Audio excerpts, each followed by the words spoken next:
ಅವ್ರು ಅಲ್ಲಿಂದ ಕಳಿಸ್ಬೇಕಾಗಿತ್ತು, ಅದಕ್ಕೋಸ್ಕರ ಈ ಅಸ್ತ್ರ ಯೂಸ್ ಮಾಡಿದ್ದಾರೆ. ಅಂದ್ರೆ ಈಗ ಹಲ್ಲೆ ಕೂಡ ಮಾಡಿರೋ ಒಂದು ಮಾತನ್ನ ಹೇಳ್ತಿರುವಂಥದ್ದು, ಯಾರಿಗೆ ತಮಗೂ ಹಲ್ಲೆ ಮಾಡಿದ್ರ ಅಥವಾ ಪತ್ನಿಗ ಏನು ಅಂತ? ಇಬ್ಬರಿಗೂ ಮಾಡಿದ್ದಾರೆ ಸರ್, ಇಬ್ಬರಿಗೂ ಮಾಡಿದ್ದಾರೆ. ನನಗೂ ಎದುರಿಸಿದ್ದಾರೆ, ಹೊಡೆದಿದ್ದಾರೆ.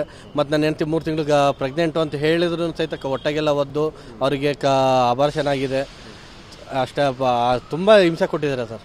ಒಂದು ನೈಟ್ 9 ಗಂಟೆಯಿಂದ ಬೆಳಗ್ಗೆ ಒಂದು ನೈಟು 9 ಗಂಟೆ ಮಿಡ್ ನೈಟ್ 1 ಗಂಟೆವರೆಗೂ ಟಾರ್ಚರ್ ಕೊಟ್ಟಿದ್ದಾರೆ. ಅದು ಇಷ್ಟೆಲ್ಲ ನಾವು ಅನುಭವಿಸಿರೋ ನೀವೀಗ ಪೊಲೀಸ್ ಎಲ್ಲ ಅವ್ರ ಕಡೆ ಈಗ ನಿಂತರ ಅಂತ ಪ್ರಜ್ವಲ್ ರೇವಣ್ಣ ಅವರ ಪರವಾಗಿ ಅಥವಾ ಅವ್ರ ಫ್ಯಾಮಿಲಿ ಪರವಾಗಿ ಅಂತ? ಪ್ರಭಾವಿ ರಾಜಕಾರಣಿ ಅಲ್ವಾ ಸರ್, ಯಾಕೆಂದರೆ ಒಳನಸ್ಪುರ ನಡೀತಾ ಇರೋದೇ ಅವರು ಒಳ ಹಾಸನ್ನೇ ಎಲ್ಲ ಅವ್ರ ಕಂಟ್ರೋಲೇ ಇರೋದು. ಯಾವ ಪೊಲೀಸ್ ಡಿಪಾರ್ಟ್ಮೆಂಟ್ ಅಂತಲ್ಲ, ಎಲ್ಲ ಡಿಪಾರ್ಟ್ಮೆಂಟ್ ಅವ್ರ ಅಂಡರಲ್ಲೇ ಇರೋದು.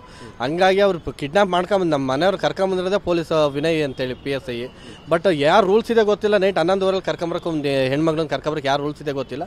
ಅದು ಕಾನೂನು ರೀತಿಯಲ್ಲಿ ಏನೈತೆ ನೋಡ್ಬೇಕು, ನಾವು ಕೇಳಬೇಕು ಅವ್ರನ್ನ. ಈಗ ಎಲ್ಲ ಕಡೆ ಬೆಂಗಳೂರಿಗೆ ಒಂದು ದೂರು ಕೊಟ್ಟಿರಲ್ಲ, ಮತ್ತೆ ನ್ಯಾಯ ಸಿಗುತ್ತೆ ಅಂತ ಅನಿಸುತ್ತೆ ತಮಗೆ ಅಂತ? ಅನಿಸುತ್ತೆ ನನಗೆ. ಭಾರತ ಸಂವಿಧಾನದ ಮೇಲೆ, ನ್ಯಾಯಾಂಗ ವ್ಯವಸ್ಥೆ ಮೇಲೆ ತುಂಬ ಅಪಾರವಾದ ನಂಬಿಕೆ ಇದೆ. ನ್ಯಾಯ ಸಿಗುತ್ತೆ ಅಂತ ಅನ್ಕೊಂಡಿದ್ದೀನಿ. ಇದಿಷ್ಟು ಕೂಡ ಸಂಸದ ಪ್ರಜ್ವಲ್ ರೇವಣ್ಣ ಕಾರು ಚಾಲಕ ಕಾರ್ತಿಕ್ ಅವರ ಮಾತು. ಅಂದರೆ ಈಗಾಗಲೇ ಪೊಲೀಸರು ಕೂಡ ಒಂದು ದೂರನ್ನು ಕೊಟ್ಟಿದ್ದೇವೆ. ಬೆಂಗಳೂರು ಕೂಡ CM ಕೂಡ ಒಂದು ಮನವಿಯನ್ನು ಕೂಡ ಮಾಡ್ಕೊಂಡ್ರೆ ಪೊಲೀಸ್ ಇಲಾಖೆ ಅಥವಾ ಮತ್ತೆ ಸರ್ಕಾರ ಈ ಒಂದು ವಿಚಾರಕ್ಕೆ ಸಂಬಂಧಪಟ್ಟಂತೆ ಯಾವ ರೀತಿಯ ಒಂದು ಕ್ರಮವನ್ನು ತೆಗೆದುಕೊಳ್ಳೋದು ಕೂಡ ಕಾದು ನೋಡಬೇಕಾಗಿರುವಂಥದ್ದು. ಕ್ಯಾಮ್ರಾ ಪರ್ಸನ್ ರವಿ ಜೊತೆ ಅನಿಲ್ ಕಲ್ಕೆರೆ, TV9 ಬೆಂಗಳೂರು. ಅವ್ರು ಅಲ್ಲಿಂದ ಕಳಿಸ್ಬೇಕಾಗಿತ್ತು, ಅದಕ್ಕೋಸ್ಕರ ಈ ಅಸ್ತ್ರ ಯೂಸ್ ಮಾಡಿದ್ದಾರೆ. ಅಂದ್ರೆ ಈಗ ಹಲ್ಲೆ ಕೂಡ ಮಾಡಿರೋ ಒಂದು ಮಾತನ್ನ ಹೇಳ್ತಿರುವಂಥದ್ದು, ಯಾರಿಗೆ ತಮಗೂ ಹಲ್ಲೆ ಮಾಡಿದ್ರ ಅಥವಾ ಪತ್ನಿಗ ಏನು ಅಂತ? ಇಬ್ಬರಿಗೂ ಮಾಡಿದ್ದಾರೆ ಸರ್, ಇಬ್ಬರಿಗೂ ಮಾಡಿದ್ದಾರೆ. ನನಗೂ ಎದುರಿಸಿದ್ದಾರೆ, ಹೊಡೆದಿದ್ದಾರೆ. ಮತ್ತು ನನ್ನ ಹೆಂಡತಿ 3 ತಿಂಗಳು ಪ್ರೆಗ್ನೆಂಟು ಅಂತ ಹೇಳಿದ್ರು ಸಹಿತ ಹೊಟ್ಟೆಗೆಲ್ಲ ಒದ್ದು ಅವರಿಗೆ ಅಬಾರ್ಷನ್ ಆಗಿದೆ. ಅಷ್ಟೇ ತುಂಬ ಹಿಂಸೆ ಕೊಟ್ಟಿದ್ದಾರೆ ಸರ್. ಒಂದು ನೈಟ್ 9 ಗಂಟೆಯಿಂದ ಬೆಳಗ್ಗೆ ಒಂದು ನೈಟು 9 ಗಂಟೆ ಮಿಡ್ ನೈಟ್ 1 ಗಂಟೆವರೆಗೂ ಟಾರ್ಚರ್ ಕೊಟ್ಟಿದ್ದಾರೆ. ಅದು ಇಷ್ಟೆಲ್ಲ ನಾವು ಅನುಭವಿಸಿರೋ ನೀವೀಗ ಪೊಲೀಸ್ ಎಲ್ಲ ಅವ್ರ ಕಡೆ ಈಗ ನಿಂತರ ಅಂತ ಪ್ರಜ್ವಲ್ ರೇವಣ್ಣ ಅವರ ಪರವಾಗಿ ಅಥವಾ ಅವ್ರ ಫ್ಯಾಮಿಲಿ ಪರವಾಗಿ ಅಂತ?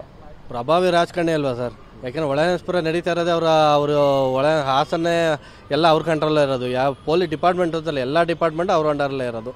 ಹಂಗಾಗಿ ಅವ್ರು ಕಿಡ್ನಾಪ್ ಮಾಡ್ಕೊಂಬಂದು ನಮ್ಮ ಮನೆಯವ್ರು ಕರ್ಕೊಂಬಂದಿರೋದೇ ಪೊಲೀಸ್ ವಿನಯ್ ಅಂತೇಳಿ PSI. ಬಟ್ ಯಾರು ರೂಲ್ಸ್ ಇದೆ ಗೊತ್ತಿಲ್ಲ. ನೈಟ್ 11 ಕರ್ಕೊಂಬರಕ್ಕೆ ಒಂದು ಹೆಣ್ಮಗಳನ್ನ ಕರ್ಕೊಂಬರಕ್ಕೆ ಯಾರು ರೂಲ್ಸ್ ಇದೆ ಗೊತ್ತಿಲ್ಲ. ಅದು ಕಾನೂನು ರೀತಿಯಲ್ಲಿ ಏನೈತೆ ನೋಡ್ಬೇಕು, ನಾವು ಕೇಳಬೇಕು ಅವ್ರನ್ನ. ಈಗ ಎಲ್ಲ ಕಡೆ ಬೆಂಗಳೂರಿಗೆ ಒಂದು ದೂರು ಕೊಟ್ಟಿರಲ್ಲ, ಮತ್ತೆ ನ್ಯಾಯ ಸಿಗುತ್ತೆ ಅಂತ ಅನಿಸುತ್ತೆ ತಮಗೆ ಅಂತ? ಅನಿಸುತ್ತೆ ನನಗೆ. ಭಾರತ ಸಂವಿಧಾನದ ಮೇಲೆ, ನ್ಯಾಯಾಂಗ ವ್ಯವಸ್ಥೆ ಮೇಲೆ ತುಂಬ ಅಪಾರವಾದ ನಂಬಿಕೆ ಇದೆ. ನ್ಯಾಯ ಸಿಗುತ್ತೆ ಅಂತ ಅನ್ಕೊಂಡಿದ್ದೀನಿ.